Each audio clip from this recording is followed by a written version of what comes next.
उत्तर प्रदेश में बीजेपी की बम्पर जीत, सीएम योगी ने तोड़े कई रिकॉर्ड। यूपी में पीएम के साथ चला सीएम का मैजिक, सीएम योगी का सत्ता मॉडल रहा हिट।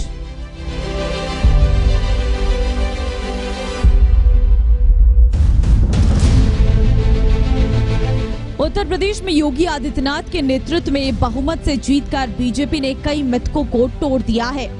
योगी आदित्यनाथ ने एक बार फिर उत्तर प्रदेश की कमान संभालकर नया रिकॉर्ड बना दिया है। हालांकि इस बार बीजेपी को 217 के चुनाव से सीटें जरूर कम मिली है, लेकिन सीएम योगी के अगुवाई वाली बीजेपी का वोट प्रतिशत जरूर बढ़ा है।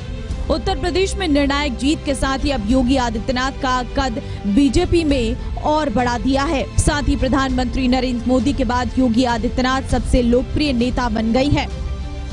फिर चला सीएम योगी का बुलडोजर। उत्तर प्रदेश में बीजेपी की वापसी ने एक बार फिर यूपी की सत्ता में योगी मॉडल की चर्चा होने लगी है। किसान आंदोलन, लखीमपुर खीरी और कोरोना काल में गंगा में लाश तैरने वाले मुद्दे को विपक्ष ने खूब भुनाने की कोशिश की, लेकिन चुनावी नतीजों से साफ है कि उत्तर प्रदेश में एक बार फिर योगी का बुलडोजर चल गया है। कभी माफिया राज से ग्रसित उत्तर प्रदेश में आज माफियाओं की हालत क्या है वो जग जाहिर है। उत्तर प्रदेश में आए दिन माफियाओं के अवैध कब्जों पर बुलडोजर चलने और उनके संपत्ति पर कुर्की जैसी खबरें अखबारों की सुर्खियां बनी रहती थी। अपने कार्यकाल में सीएम योगी ने ऐसे मुख्यमंत्री की छवि गढ़ी जो माफियाओं के खिलाफ एक्शन लेने में बिल्कुल नहीं झिझकते। उनकी इस छवि ने यूपी में बीजेपी की जीत को सुनिश्चित करने में बड़ी भूमिका निभाई है। इसका असर नतीजों के बाद मनाए गए जश्न में भी दिखा है, जहां बीजेपी कार्यकर्ताओं ने हाथ में बुलडोजर लेकर जीत की खुशी मनाई। यूपी में काम आई हिंदुत्व की राजनीति।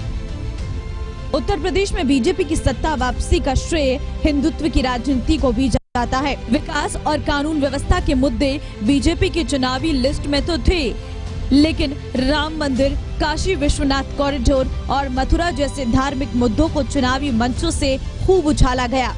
योगी आदित्यनाथ की पहचान हिंदुत्व की राजनीति करने वाले नेता की है। इसके साथ ही राम मंदिर निर्माण, काशी विश्वनाथ कॉरिडोर, विजयदशमी के मौके पर अयोध्या में लाखों दियों का प्रज्वलन, प्रयाग के कुंभ और हरिद्वार की कांवड़ यात्रा को लेकर सरकार का उत्साह और काशी के बाद मथुरा की बारी जैसे नारों का इस्तेमाल ये बताने के लिए काफी था कि बीजेपी हिंदुत्व हितैषी छवि का लाभ उत्तर प्रदेश के चुनाव में उठाना चाहती है और सफल भी हुआ।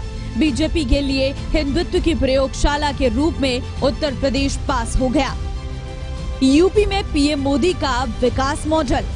उत्तर प्रदेश के चुनाव पर बीजेपी के सभी दिग्गजों का फोकस था, लेकिन प्रधानमंत्री नरेंद्र मोदी के ताबड़तोड़ रैलियों ने साफ कर दिया था कि इस बार भी फ्रंट फुट पर पीएम मोदी ही खेल रही है।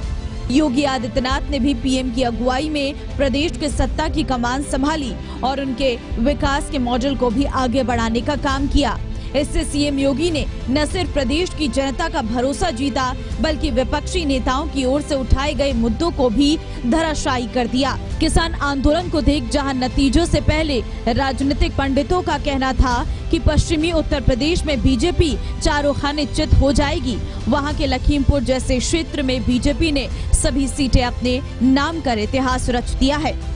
उत्तर प्रदेश में बीजेपी की जीत ने बीजेपी के लिए 2024 का सियासी सफर आसान कर दिया है और साथ ही इस जीत का मुख्यमंत्री योगी आदित्यनाथ के लिए भी बेहद मायने है, क्योंकि इस चुनाव में उन्होंने पहली बार विधानसभा सीट से किस्मत आजमाई और 1 लाख से अधिक वोटों से जीत दर्ज की है। उनकी इस जीत से उन्हें बीजेपी के कद्दावर नेताओं के कतार में खड़ा कर दिया है। संदेह उत्तर प्रदेश का वर्तमान चुनाव योगी आदित्यनाथ के वर्चस्व को और ज्यादा बढ़ा रहा है। इसके पीछे भी अगर आपने देखा होगा, पश्चिम बंगाल का चुनाव हुआ हो या हैदराबाद म्युनिसिपल कॉर्पोरेशन का चुनाव हुआ हो, योगी आदित्यनाथ ने जहां जहां दौड़ा किया था वो सारी सीटें 100% विजय हुई थी। उत्तर प्रदेश में आपने देखा कि पहली बार कमल से ज्यादा बुलडोजर का प्रचार हुआ।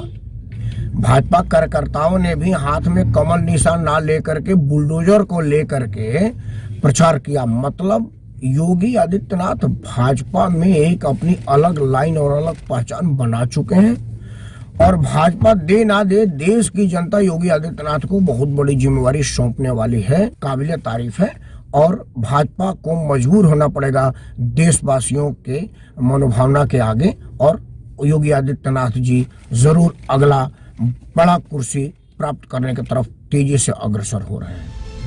कुल मिलाकर ये कहा जा सकता है कि उत्तर प्रदेश के चुनाव परिणाम देश की राजनीति में एक नया मोड़ लाएंगे। ये चुनाव कहीं न कहीं 2024 के लोकसभा चुनाव को भी प्रभावित जरूर करेंगे।